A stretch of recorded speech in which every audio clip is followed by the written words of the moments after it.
EAA's webinars are made possible through the generous support of Aircraft Spruce and Specialty, serving homebuilders and EAA members since 1965. Tonight's presentation is Major or Minor, and our presenter is Mike Bush. Mike is president of Savvy Aircraft Maintenance Management. He's an author for numerous aviation publications. Mike holds a certified flight instructor certificate, an A&P mechanic certificate with inspection authorization privileges. In 2008, he was FAA's Aviation Maintenance Technician of the Year and a member of the EAA. Mike, we're so lucky that you volunteer your time each month to come to us and give us this information. I'm going to turn control of the presentation over to you. Good evening, Tim. Good evening, everybody. As I mentioned to Tim earlier, I'm operating under battlefield conditions here. I'm not at home in my usual setting here, so I'm using something of a jury-rigged setup, but I think we should be okay now. At any rate, it looks like we have a little over 300 people in the room, and thanks everybody for showing up. As Tim said, tonight's presentation is entitled Alterations, Major or Minor. We're going to be talking about the rules for making alterations to certificated aircraft. And just to illustrate some of the issues that we're going to be talking about, I'll tell you a couple of stories where things like this came up. A Bonanza owner asked his avionics shop to install a second cigarette lighter socket on the panel of his Bonanza to accommodate his iPad charger and portable GPS.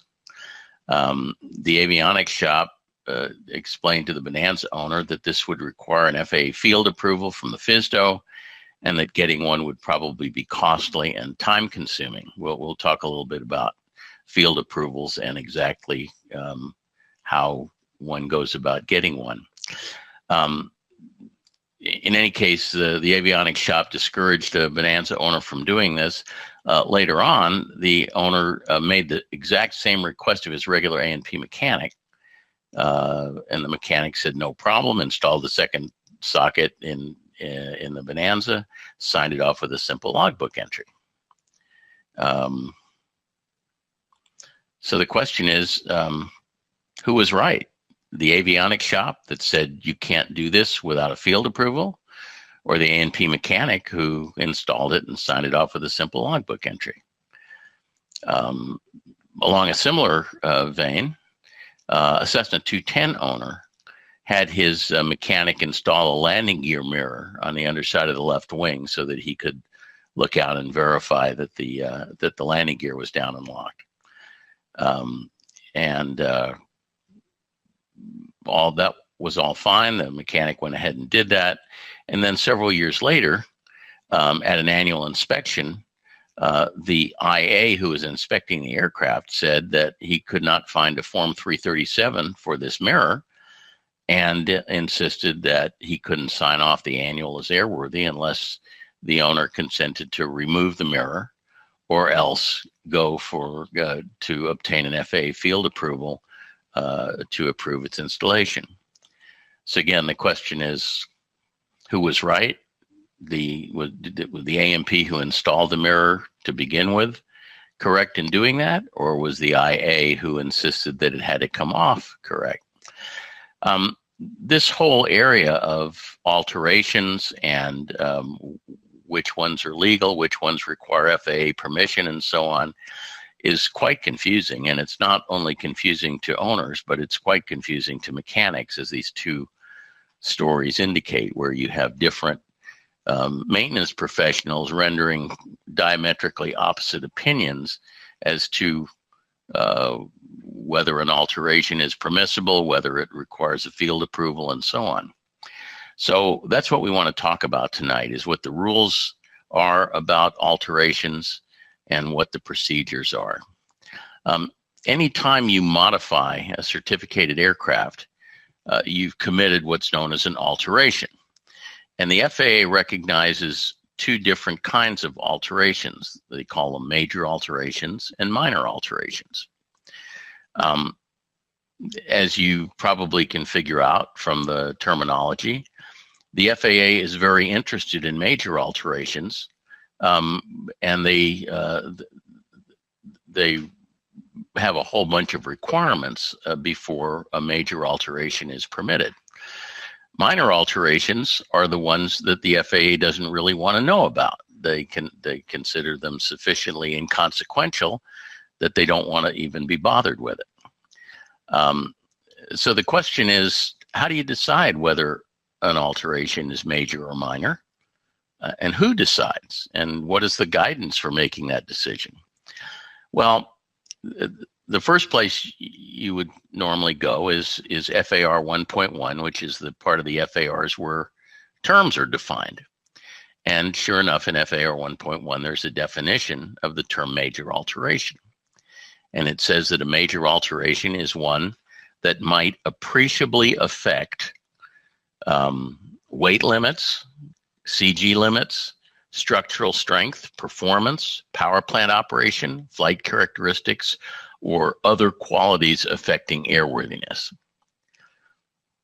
It also says that any alteration that is not done using accepted practices is a major alteration, and any alteration that can't be done using elementary operations is a major alteration.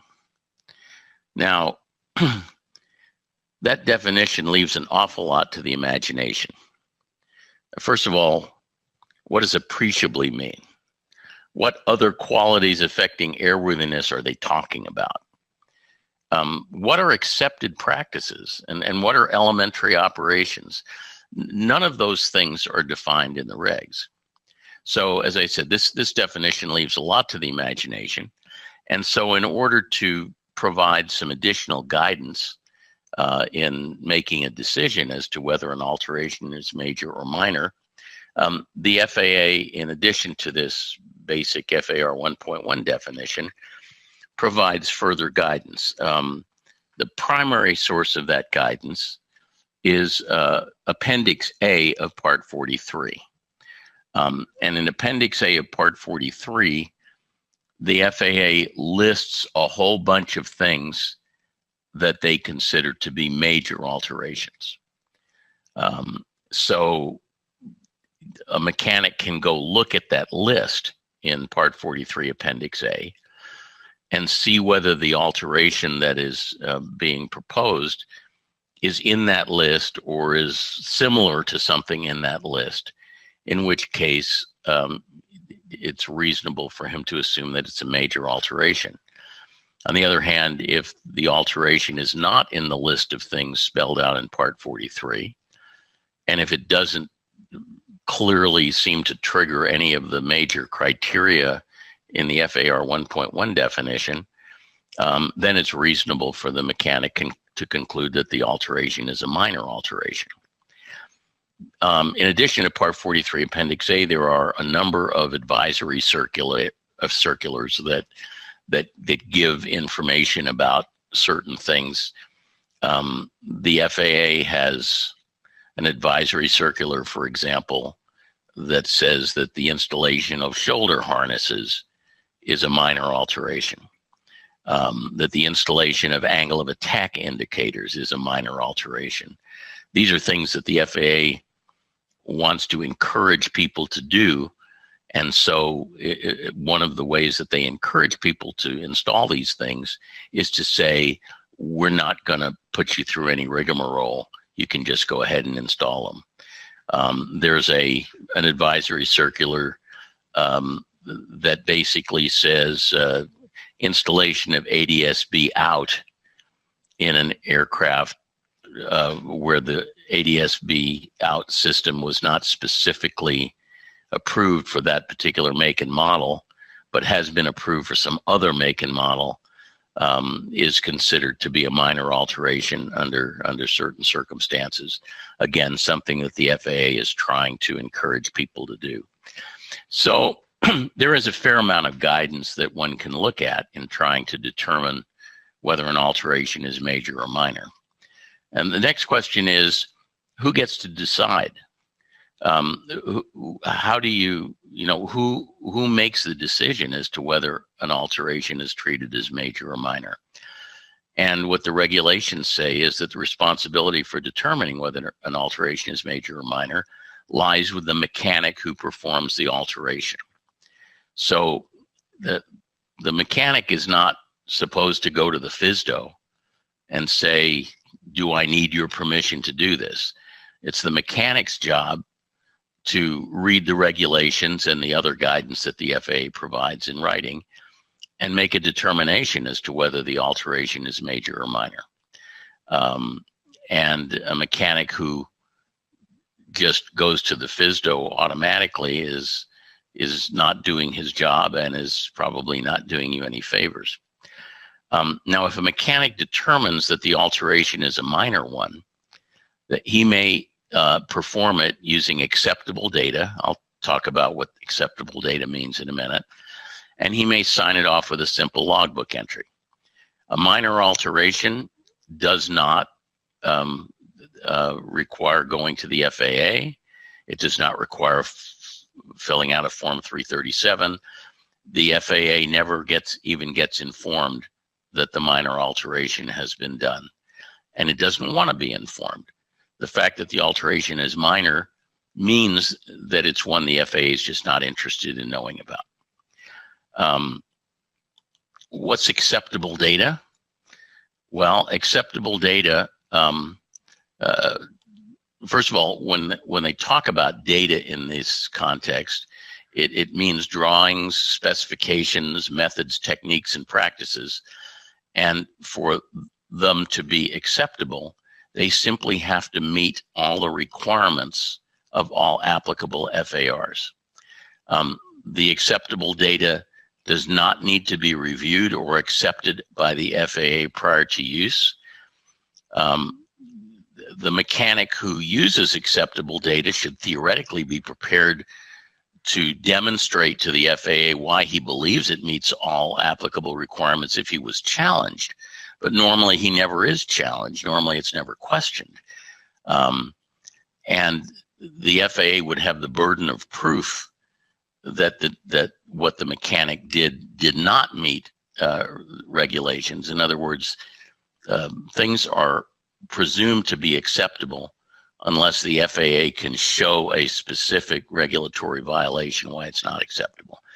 So simply saying that a minor alteration is done in accordance with acceptable data is very broad. It means that if the mechanic uses, any reasonable method of performing the alteration, it's okay.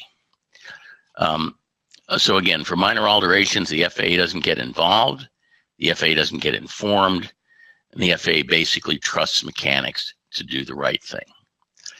Now, on the other hand, if the mechanic determines that the alteration is a major alteration, then it gets a lot more complicated. The mechanic is then required to perform it using approved data, not just acceptable data, but approved data. He must have an IA inspected. So if the installing mechanic is not an IA himself, he's going to have to call in an IA to inspect the alteration once it's made. And then the FAA has to be informed of the major alteration by filling out and submitting an FAA Form 337, which gets sent to Oklahoma City and becomes a permanent part of the aircraft's records down there. Now, approved data means drawing specifications, methods, techniques, and practices approved by some authorized representative of the FAA. So it unlike acceptable data, which the FAA doesn't ever have to have even seen, approved data must have been reviewed and signed off with the signature of an FAA employee typically, or in some cases, an FAA designee, like a designated engineering representative. But it has to have been actively approved by the FAA, not just acceptable. It's a much more stringent standard. Where do you get approved data? The most common source of approved data is a supplemental type certificate, an STC. Another possible source is an airworthiness directive. If an airworthiness directive requires that some alteration be made to an aircraft, then that airworthiness directive itself constitutes the approved data for making that alteration. An AD is basically an alteration that is being compelled by the FAA. If you want to perform a major alteration for which no STC or AD exists, then your mechanic is going to have to create the data himself and get some authorized representative of the FAA to approve it. Typically, that's done by an inspector at the local FSDO, and is called a field approval. So that's what a field approval is. It's when you go to the FSDO with unapproved data and ask an inspector at the FSDO to sign his name to it and make it into approved data so that you can do a major alteration. Field approvals, as you might guess, involve a whole bunch of paperwork.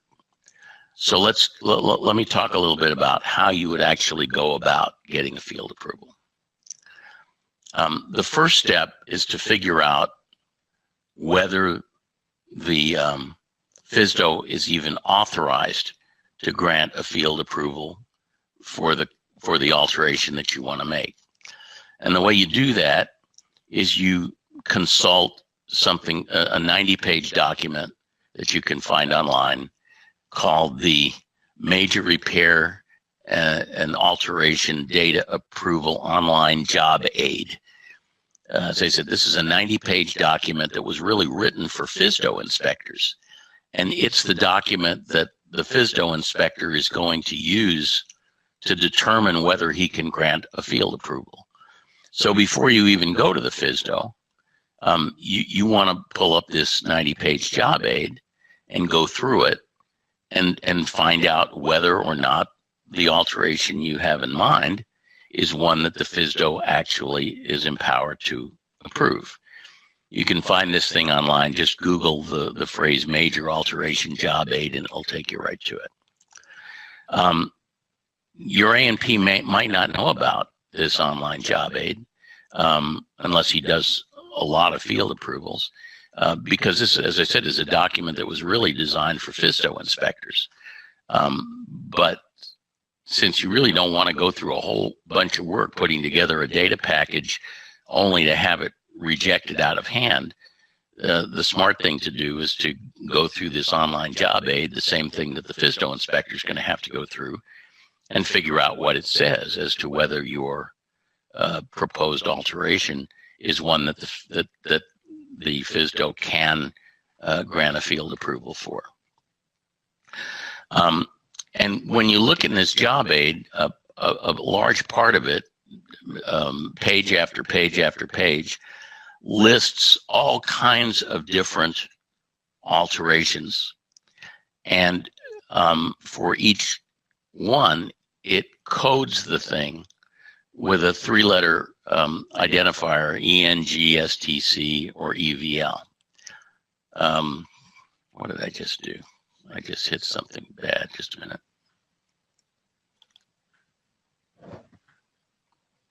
Oh, sorry.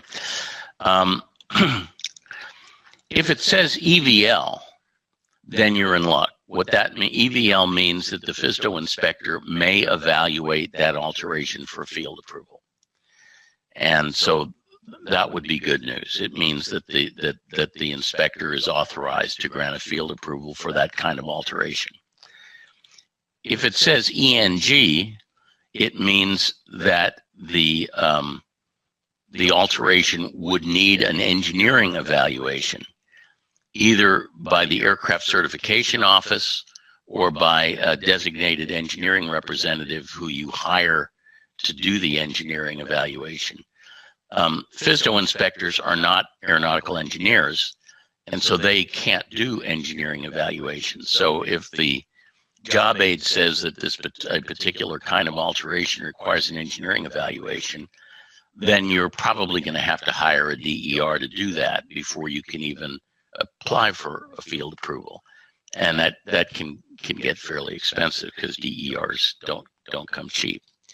And finally, if the kind of alteration that you're looking at is coded as STC in the job aid, it means field approvals are not allowed. And the only way that this alteration could be approved would be to apply for a full-blown STC, which is a big, elaborate deal. So first you consult the job aid, and hopefully it will say that the kind of alteration that you're interested in doing is one that is coded EVL, and that indeed the FSDO inspector is authorized to evaluate for a field approval. The next step would be to fill out a Form 337 and attach the data packet, the data that you want the FAA to approve.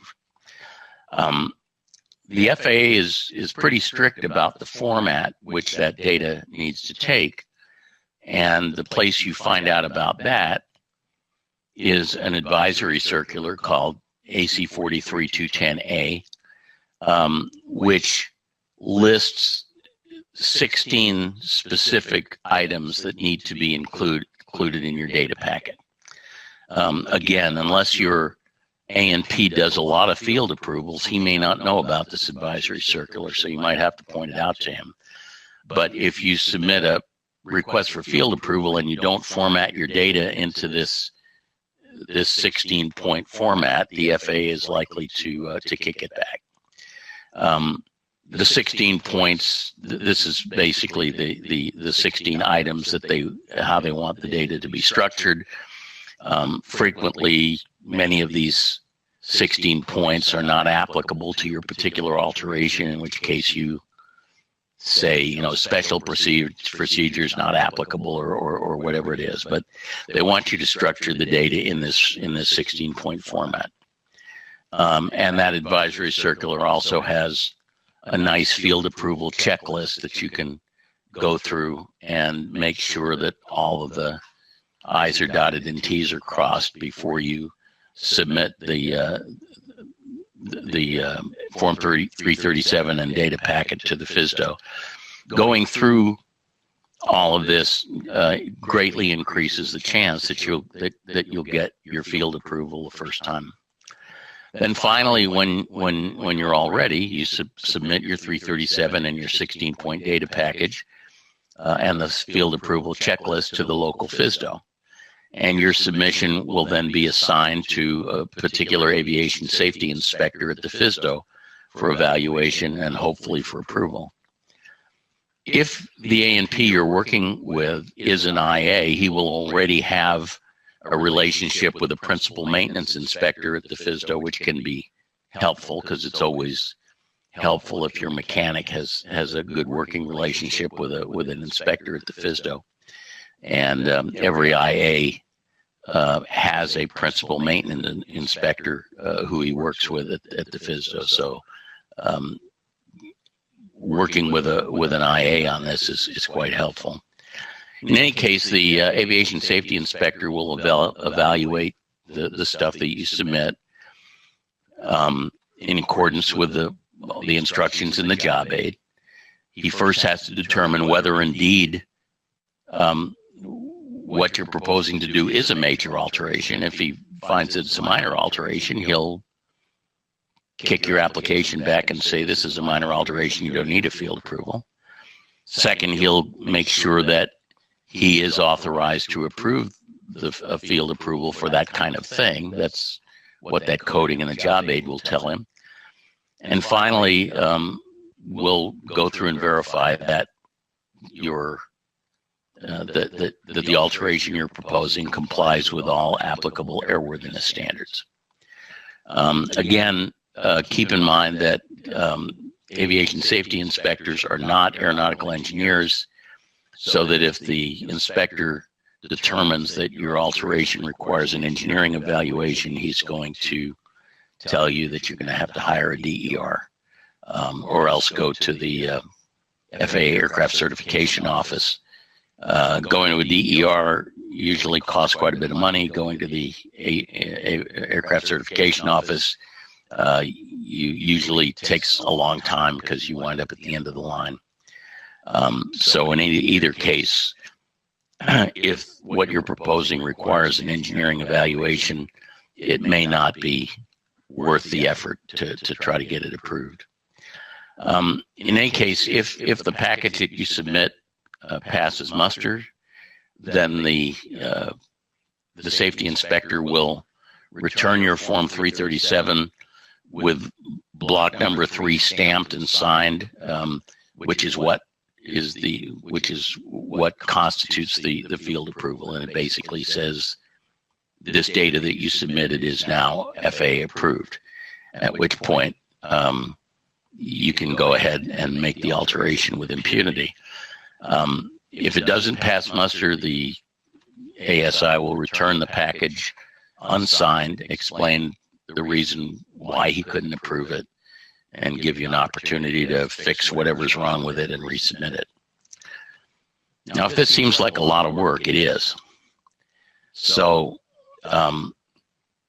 it's best to avoid having to get field approvals because it's very cumbersome. And it's a lot harder to get field approvals nowadays than it used to be because the FAA has tightened up quite a lot on field approvals.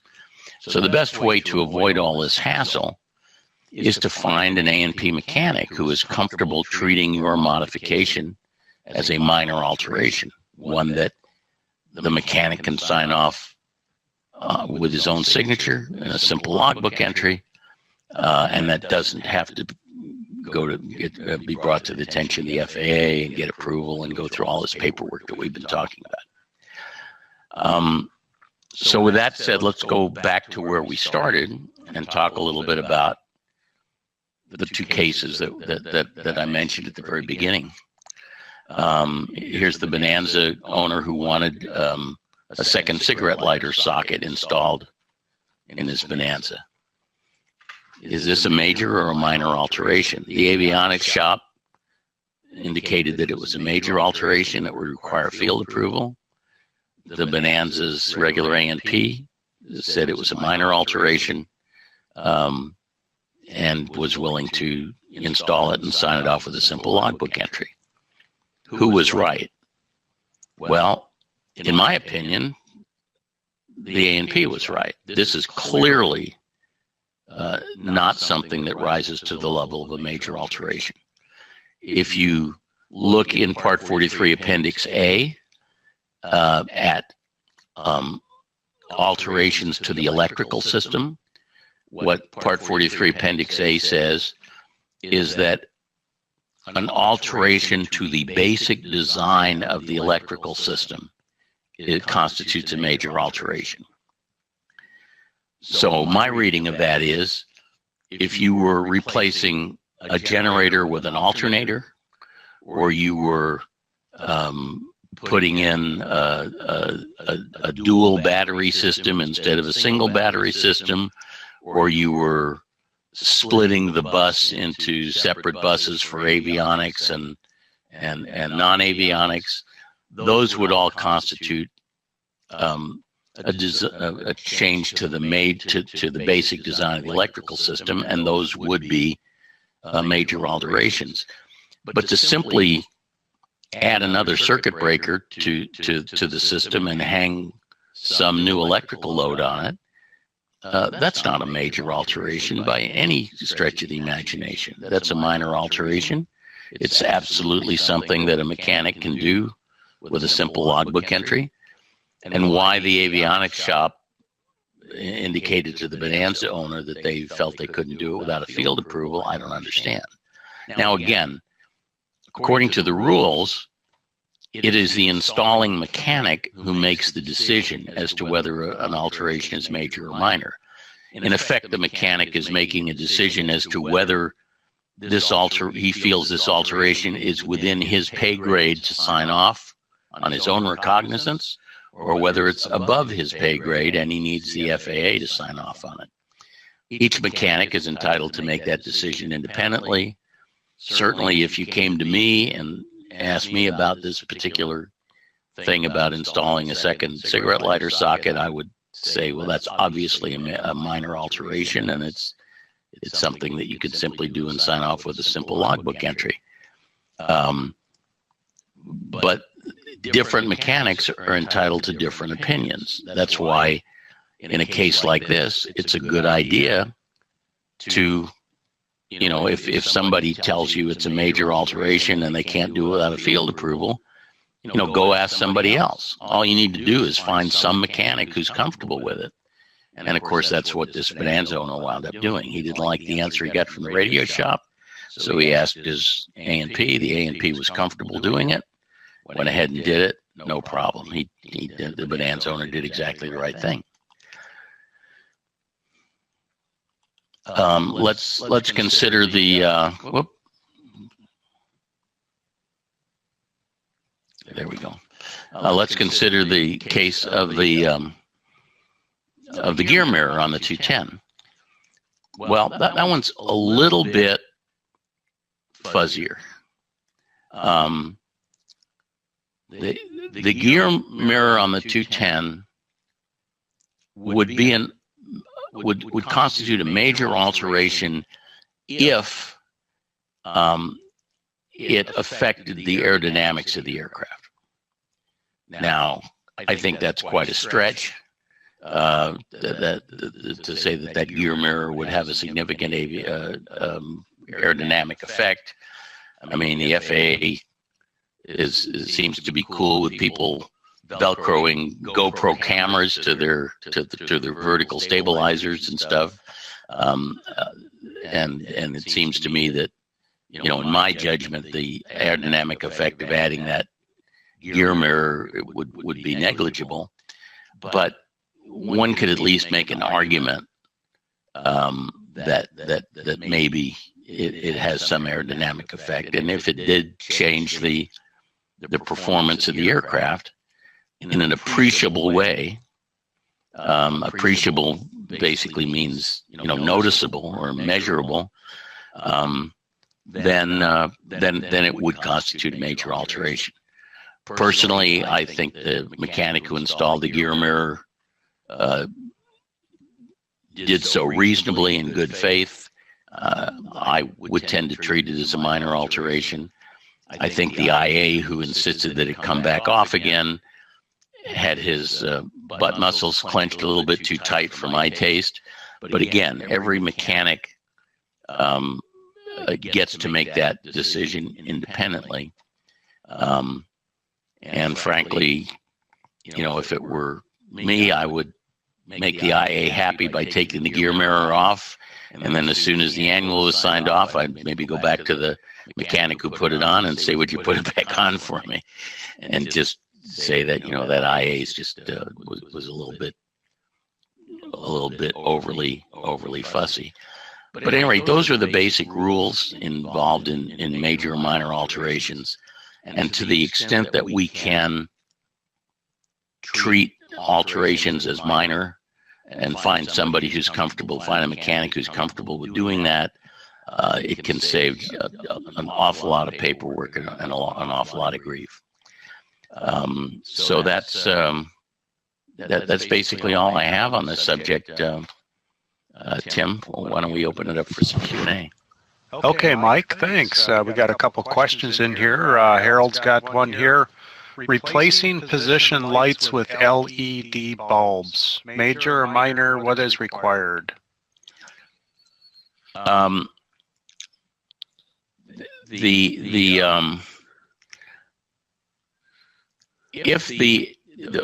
of all, I believe that most of the LED position lights that one can buy, say from Whalen and so on, are STC'd, which means that they come with approved data, and so you can install them as a major alteration, file a 337, and not have to deal with the field approval because the STC means that the data is already approved.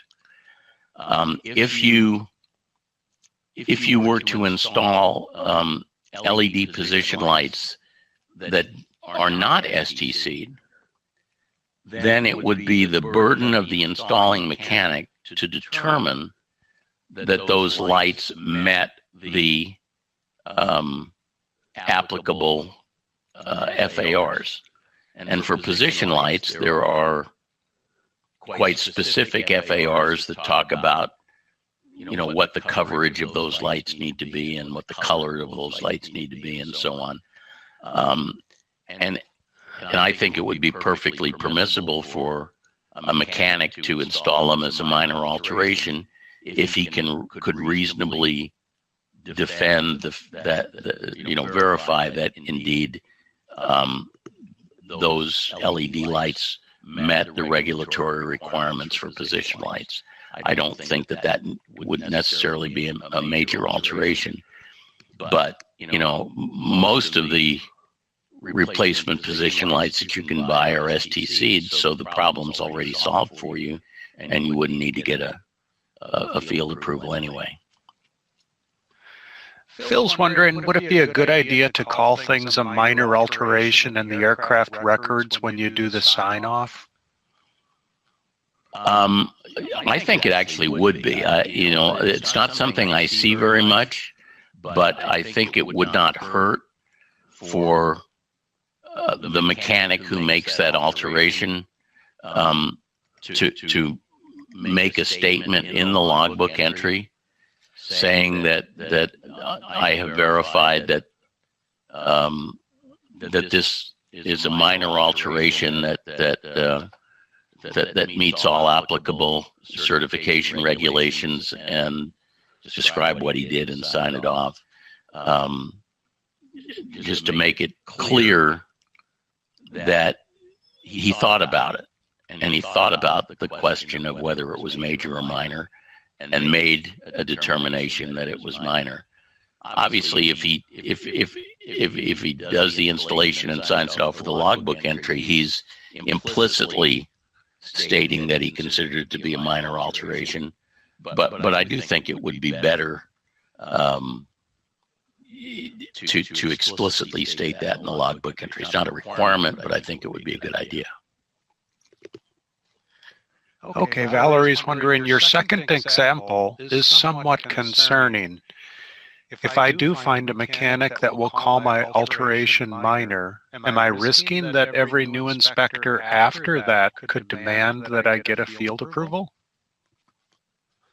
Well, obviously the inspector can't demand that you get a field approval. He can say, I can't sign off your annual unless you remove that thing. In the case of the gear mirror, the gear mirror is simply riveted to an inspection plate on the underside of the wing.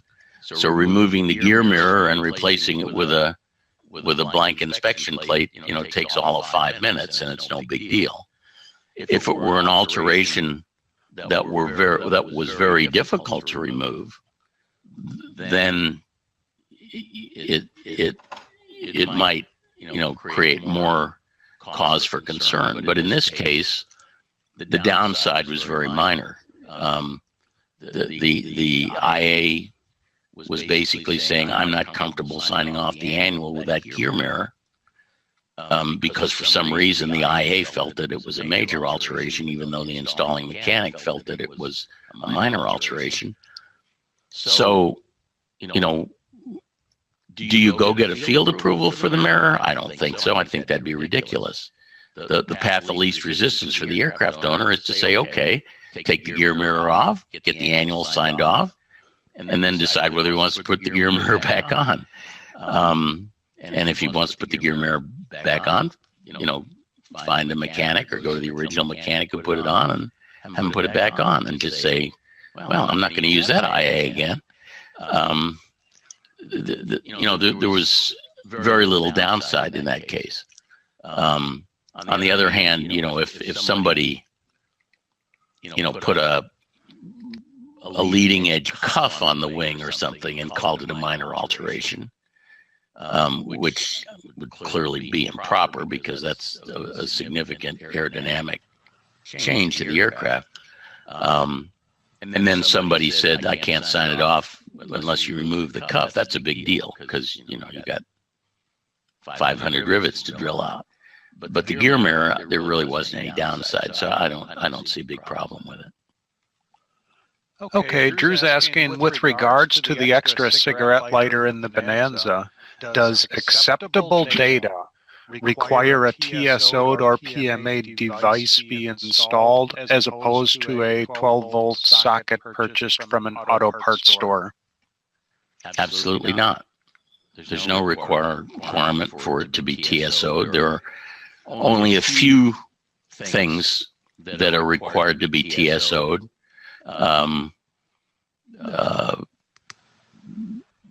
Altimeters, for example, have to meet a TSO, but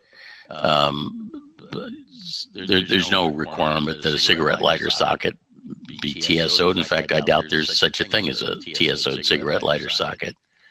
All it has to do is meet the applicable FAA requirements. For a cigarette lighter socket, what would those requirements be? Basically, flammability and structural integrity, and pretty much any cigarette lighter socket's going to meet that. I think the cigarette lighter sockets that are mounted in factory aircraft are typically automotive cigarette lighters that were pressed into service. So no, there's no requirement for a TSO or a PMA. PMA, by the way, there's never a requirement to install a PMA part. PMA is a requirement for the person who is selling the product, but a mechanic or an owner can never get in trouble for installing a non-PMA part. The only person who could possibly get in trouble is the person who sold the part. Good to know. Hey, Jake is wondering, I've used a previously approved 337 as approved data here in Arizona to install disc brakes on another aircraft. Is there any rule on copying previously approved work? A field approval is an approval only for a particular installation on a particular aircraft. So just because something was field approved for somebody else doesn't mean that you can automatically install it on your own aircraft. However, if you can show the FSDO that the thing you want to do was previously field approved for somebody else, usually that will carry a lot of weight with the FSDO, and that will tend to streamline the field approval process. But you can't just use somebody else's field approval. You have to have your own field approval. But you can use somebody else's field approval to help expedite that process, if that makes sense. Okay. John is asking, would replacing a damaged horizontal stabilizer with an identical undamaged part require anything other than a logbook entry? No. First of all, it's not an alteration because you're not altering anything.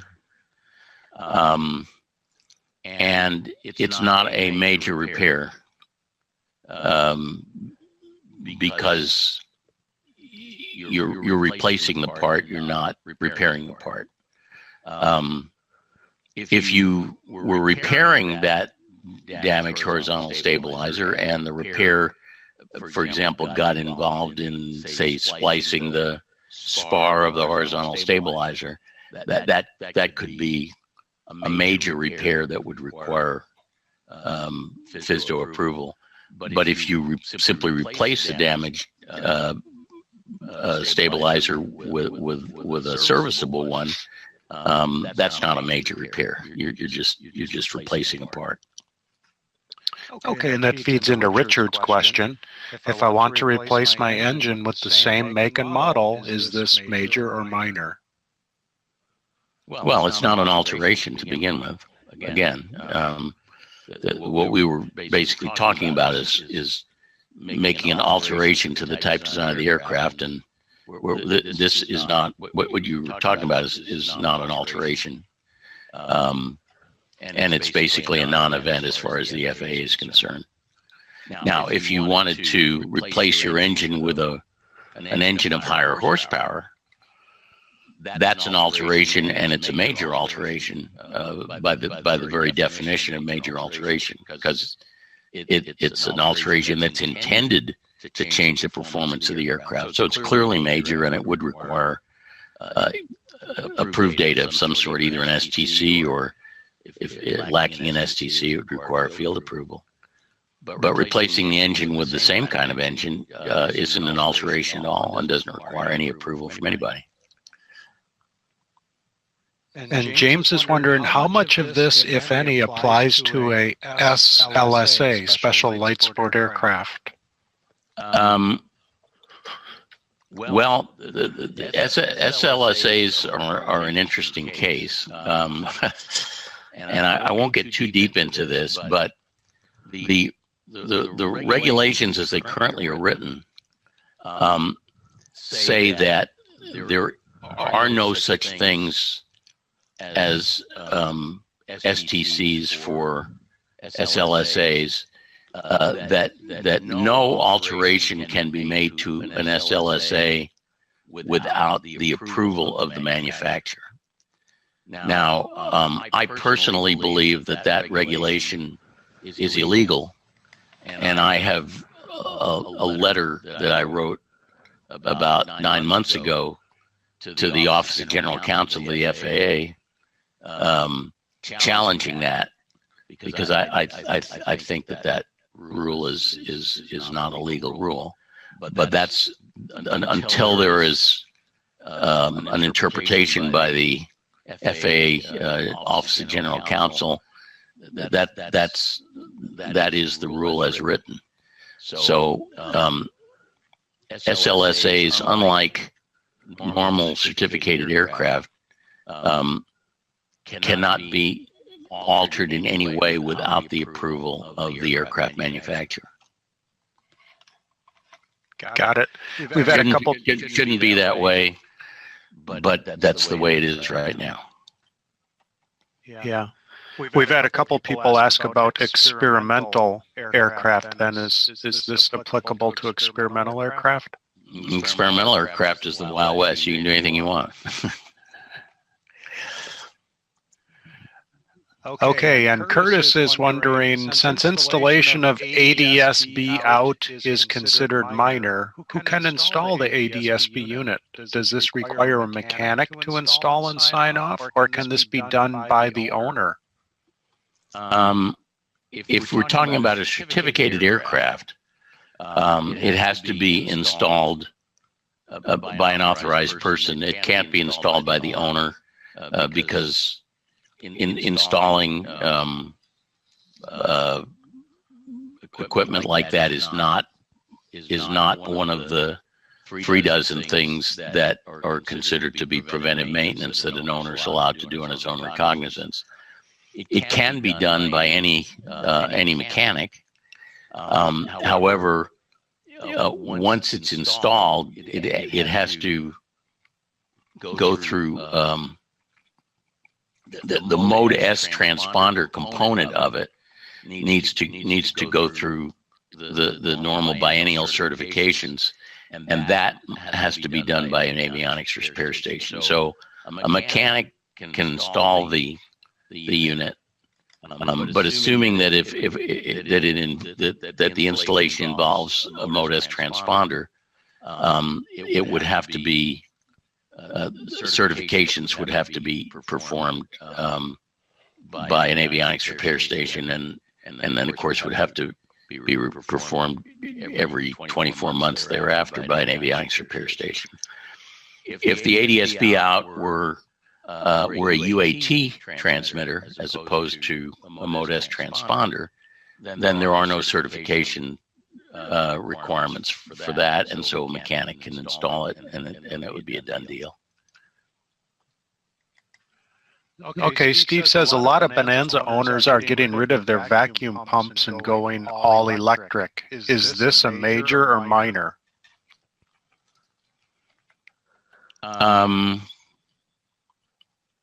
It's not a major alteration. In the instruments need to be TSO'd, but if you removed a vacuum-powered attitude indicator and directional gyro and installed electric gyros in their place, that's not a major alteration. That would not require any sort of FAA approval.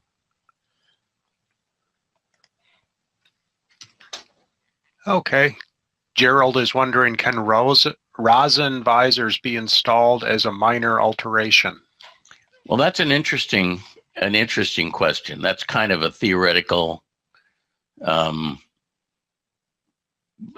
question, because rosin sun visors are STC'd, and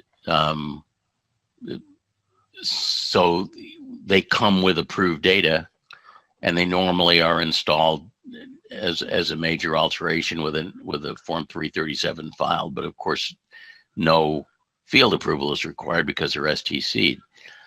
There's a theoretical question, which is, what if you wanted to install a rosin sun visor and not file a Form 337?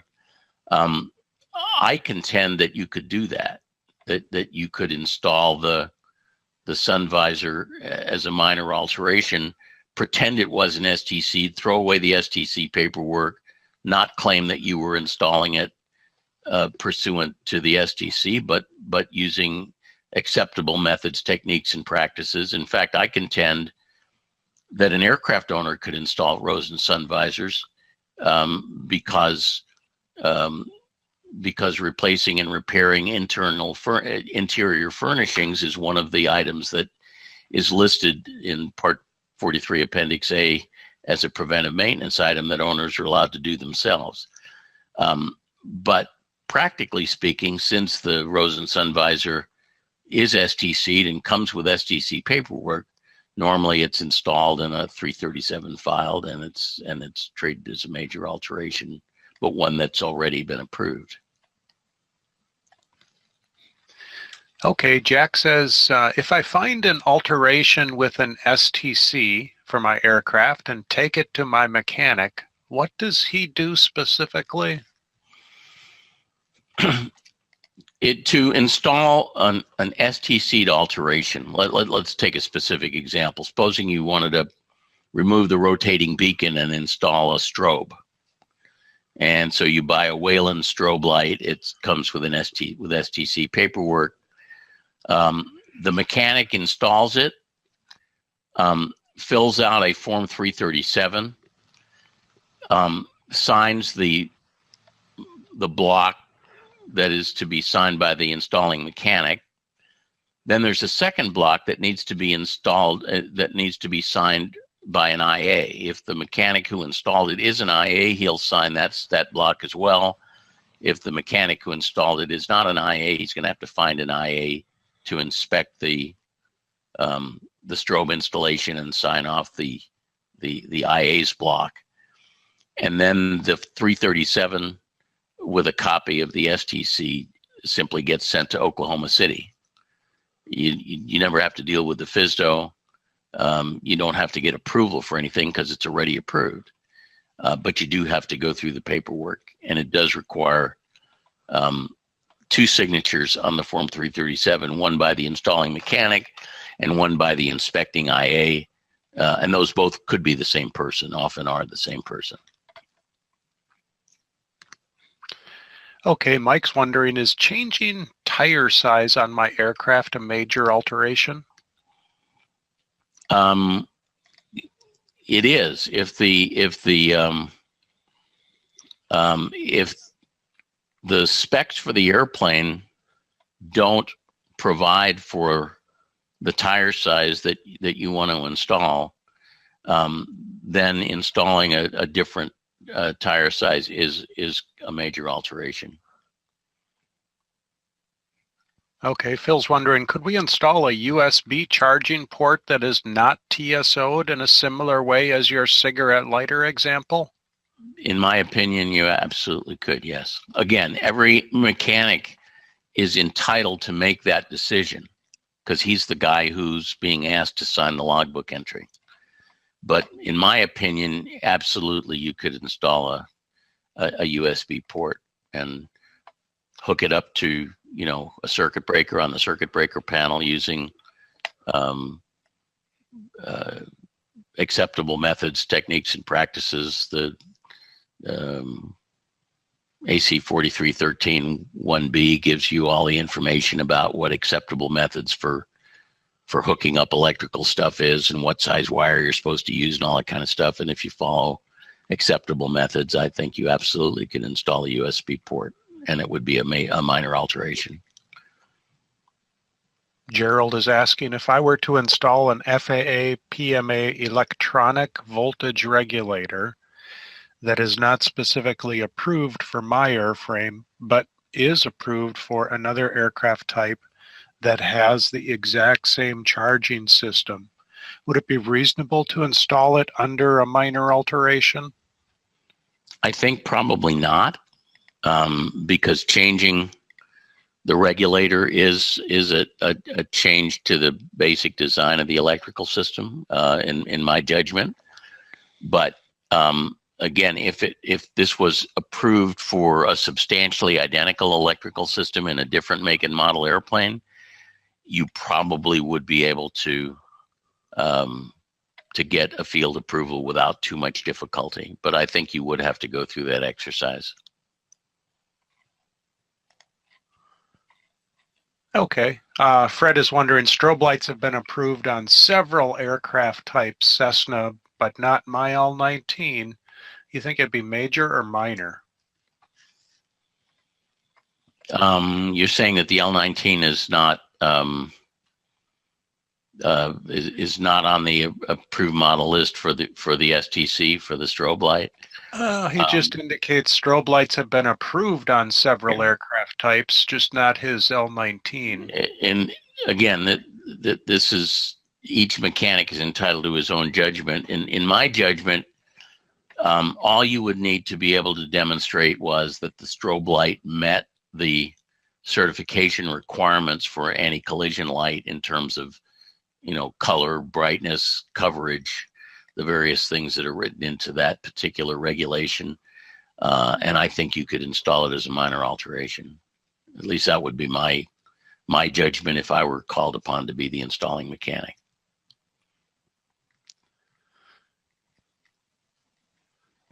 Okay, and Steve's wondering, can you install a 6-ply tire when the maintenance manual calls out a 4-ply tire? You really aren't supposed to, no.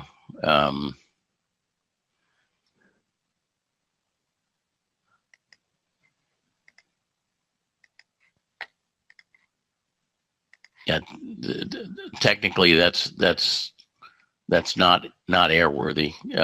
The manual specifies a particular size and ply rating. You're supposed to use that size and ply rating. So then technically you'd need an STC to do a different ply rating or a field approval, it sounds like. I think you probably would, yeah. Okay, Paul's wondering, is there a list of instruments that need to be TSO'd? Boy, that is a really good question.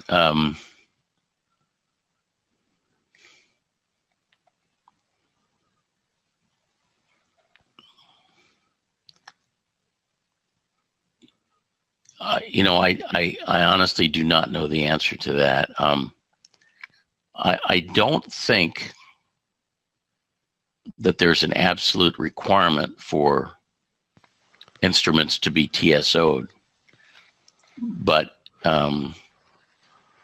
if they aren't TSO'd and they're not original equipment, they probably need to have an STC or a field approval. A TSO is kind of like an STC, except that it applies to to any aircraft that it is installed in, not a particular list of models. And TSOs are normally issued for things that are so generic that they really don't care what kind of aircraft they're installed in. So things like altimeters or seat belts, that sort of thing, are typically TSO'd because an altimeter really doesn't care what kind of aircraft it's installed in. It just altimetes. All right. Terry's wondering, back in the day, my IA mechanic removed an old VOR radio and installed a Loran in its place with a logbook entry only, noting CG and electrical load checks. Since I've had an IA that says that the installation required a 337 by the major minor definitions. It does seem like a minor installation. What's your opinion? By the way, the Loran has been since replaced with GPS with only a logbook entry. I would hope so. I can't imagine what basis an IA could have for saying that was a major alteration. The only situation I can think of where it would be a major alteration is when you're installing an IFR certified GPS, because an IFR certified GPS requires a flight manual supplement, and that is considered to be a major alteration. But if you're installing a VFR GPS, certainly a Loran, because there wasn't really any such thing as an IFR certified Loran, I can't imagine any legitimate reason for saying that it's a major alteration. Walt's wondering, does developing an STC for an alteration involve much more effort or paperwork than getting a field approval? It does. It involves a lot more effort, and it's not something that you can do working with the local FSDO. You wind up having to work with the aircraft certification office, and the amount of rigmarole that you have to go through to get an STC is much, much greater. Jack's wondering, is replacement of a door lock cylinder on a certificated aircraft a task an owner can perform under preventive maintenance? There's nothing that explicitly suggests that it is. I mean, I wouldn't personally have any heartburn with it, but there is a specific list of 36 items that are considered to be preventive maintenance that an owner is allowed to do on his own recognizance, and changing a door lock cylinder is not one of them. So technically, I think that needs to be done by a mechanic. So if you do it, don't log it. Let's see here. I didn't hear that. No, let's see here. Mark says... I didn't say it. So how could you have heard it? Exactly. There was a little static in the line. Mark says, I own a J model 310 with generators. The following year K model has alternators and is for all intents and purposes the same aircraft. So would that be a major alteration to the J model? It would be, but it should be relatively easy to obtain a field approval if you can demonstrate to the FAA that what you're proposing to do is precisely what Cessna did. It should be relatively straightforward to get a field approval for it.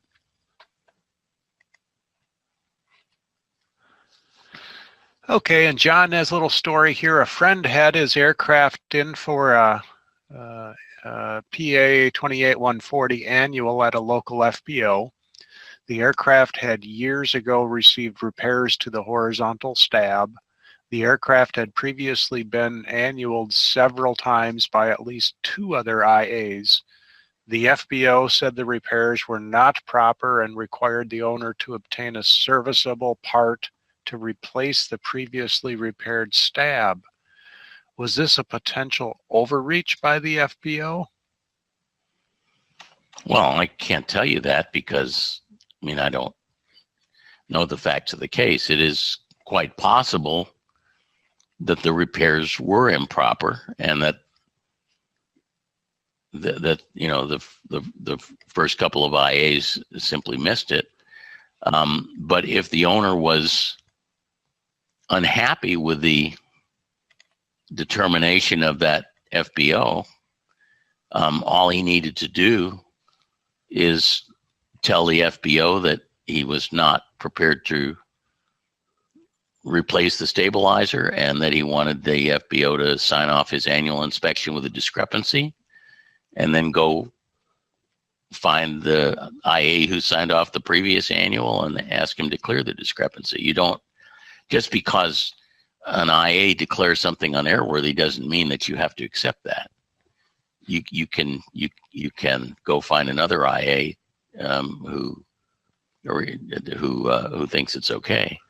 But again, I don't know the facts of the case. It may be that the FBO was right that the repair was improperly done. I obviously don't know the facts, so I can't.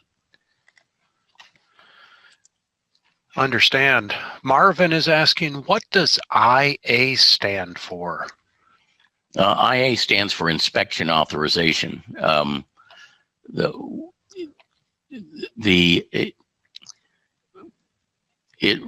A&P mechanic has to have an inspection authorization in order to do two things.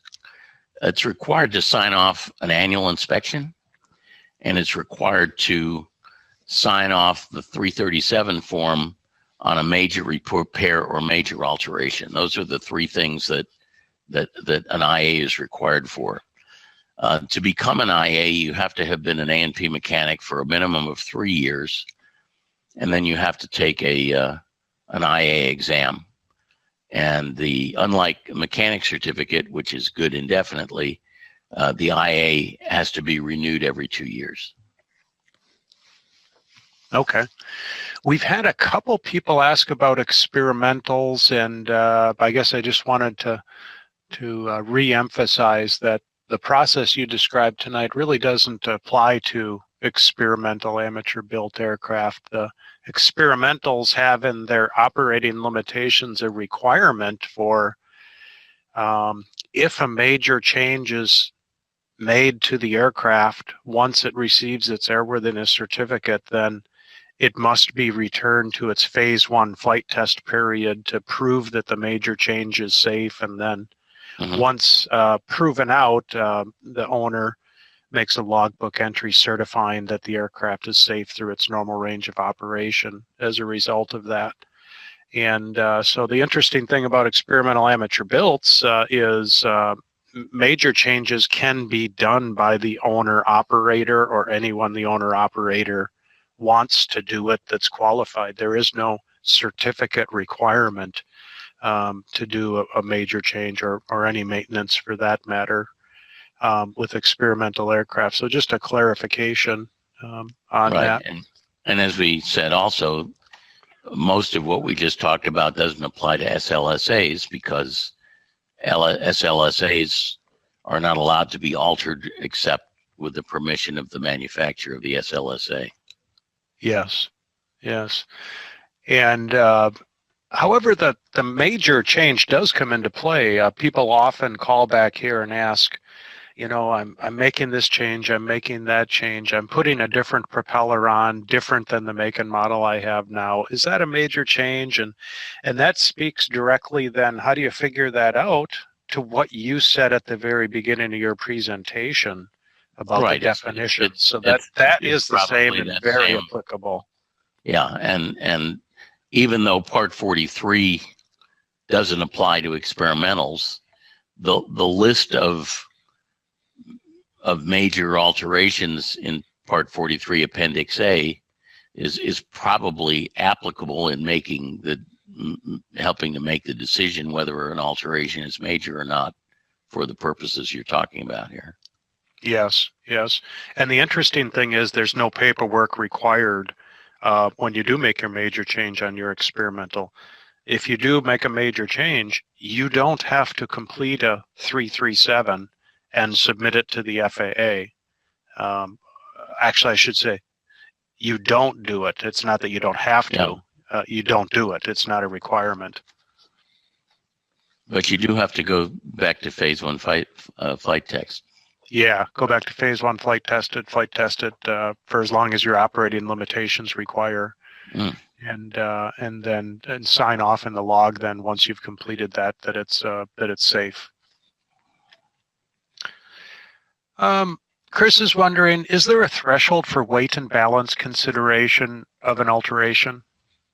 Yes, well, and there's a lot of misunderstanding about that. But what the definition says is that changing the empty weight or the empty center of gravity of an aircraft does not make it a major alteration, but an alteration that changes the maximum certificated gross weight or the fore or aft limits of the envelope is a major alteration. So if you're changing the limits, that's a major alteration. If you're just changing the empty weight or MTCG, that's not a major alteration. Walt's wondering, can an existing STC installation be altered to improve it through a field approval? I don't see any reason why not. Interesting. Oh, geez, let's see here. Looks like we're gotten just about to the end of the questions. We have a number of repeating questions here. Let's just go with this one John has. It's a little different. Does installing a battery-powered temporary in-cockpit nightlight in one of the cigarette ashtray require any kind of logbook entry or other documentation? I'm not sure I fully understood the question, but if the thing is physically attached to the aircraft with a fastener, then it at least requires a logbook entry. If it's just something you plugged into a cigarette lighter that was not effectively installed in the aircraft, then it doesn't require a logbook entry, and then it's considered to just be portable equipment. Now, you mentioned something earlier about Velcroing on GoPro cameras. How does that play in?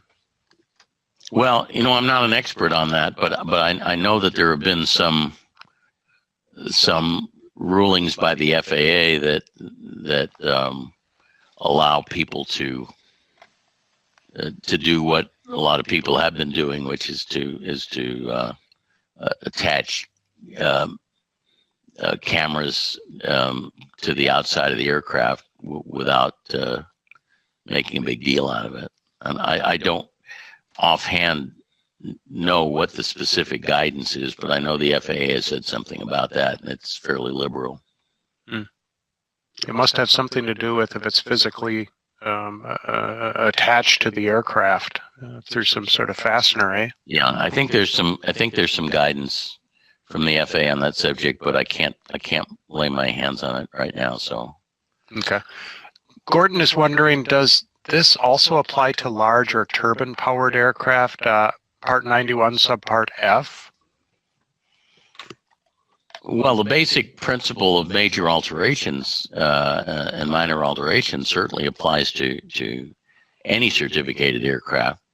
There are certainly things that are major alterations for say pressurized aircraft that would be a minor alteration for an unpressurized aircraft. For example, installing an antenna that penetrates the pressure vessel is considered to be a major alteration, and not only that, but requires a designated engineering representative to sign off on it. If you were installing that same antenna on an unpressurized airplane, it would be a minor alteration, would require anything in particular. Mark's wondering, does a clamp-on type yoke mount for an iPad require a logbook entry? No, it's clamp-on. If it was riveted on, it would, though. And James is wondering, Mike, I want to remove the back seat in our 1961 172 in order to place some luggage in the back where the seat was. As owner-operator, can I make this as a minor or major alteration, or can it be done legally by me? Interesting. The way that works is the following. Removal and reinstallation of seats is explicitly listed as one of the operations that an owner is allowed to do on his own recognizance as preventive maintenance. However, the thing that an owner is not allowed to do on his own is to recalculate the weight and balance data for the aircraft. So if you want to be strictly legal about this, what you should do is get an A&P to work you up two sets of weight and balance numbers for your aircraft, one with the seat installed and one with it removed.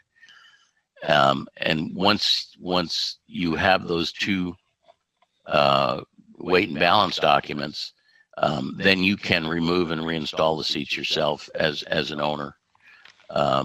You should make a logbook entry because it's considered to be preventive maintenance, but you don't need to get a mechanic involved. And Chris is wondering, does installing something like a USB port or cigarette lighter socket require a change to the weight and balance? Typically, the change is negligible. There's an official FAA definition of a negligible change of weight and balance, and I can't quote it exactly. For light aircraft, I think it negligible normally means a change in weight of less than a pound and a change of center of gravity of less than 1/10 of an inch. And for heavier aircraft, it's a little bit larger than that. But if you look in the FAA weight and balance handbook, which is an advisory circular on the number I can't quote from memory, it does give you a formal definition of what a negligible change to weight and balance is. And normally putting in something like a cigarette lighter socket or a USB port or something is a negligible change so that you don't really need to do anything about it. Cool. Michael is asking, I have an SLSA Jabiru and want to put in an ADSB out transponder to replace the existing one. In a normal airplane, that would be minor change. Does it still require approval by the manufacturer? My understanding is that it does. Again, I don't think it should be that way. I honestly don't think that aspect of the SLSA rule, what is it, 91.327 or whatever it is legal. And I've written a letter to the FAA Office of General Counsel challenging its legality. I haven't gotten a response yet. But as the rule is written, alterations to SLSAs have to be approved by the manufacturer, and I'm almost certain that would include replacing the transponder. All right. Hey, last question here, a little off topic, but let's take it anyways. Terry's wondering, why can an A&P sign off a 100-hour inspection, but not an annual inspection, since both inspections are performed to the exact same checklist per FAR 43? It's a good question. And you're absolutely right. The scope and detail of a 100-hour inspection, annual inspection are identical. The only difference between them is who is allowed to sign it off. And I honestly don't know what the history is behind that, but that's the rule. All right, Mike. Well, hey, thank you so much for a very interesting presentation. Please take a moment and share your closing comments. Okay, well, just kind of the usual stuff. Anybody who isn't already on my mailing list, I would encourage you to sign up for my monthly newsletter that we send out every month with all sorts of interesting maintenance-related stuff in it. Lately, we've been sending out a lot of information on the Continental camshaft gear issues and so on. And you can either sign up for the newsletter by going to the website at savvyaviation.com, or at the end of the webinar, Tim will be putting up a survey, and on that survey, it will include a checkbox that you can check if you want to be added to the mailing list. My book, Manifesto, is available at Amazon. I'm working on my second book right now on engines, which I'm hoping to complete by about the end of the year. I'm hoping it will be available at Aviation 2018. And if you'd like to find out more about my engine book, you can go to my Patreon site. That's the URL. And finally, the next couple of webinars coming up in July, we're going to be doing a webinar on bore scopes. And in August, I'm going to be doing a webinar on the Rotax 912 engine. Talk about how it differs from traditional Continentals and Lycomings. And that one is going to be the second Wednesday of August rather than the first Wednesday of August because of AirVenture. And Tim, that's all I've got. All right, Mike. Hey, thank you so much. And to everybody who tuned in tonight, I saw on my counter probably about 375, maybe a little bit more. Thank you all so much for taking time out of your night to tune in. Have a great night, everybody. Thanks, everybody.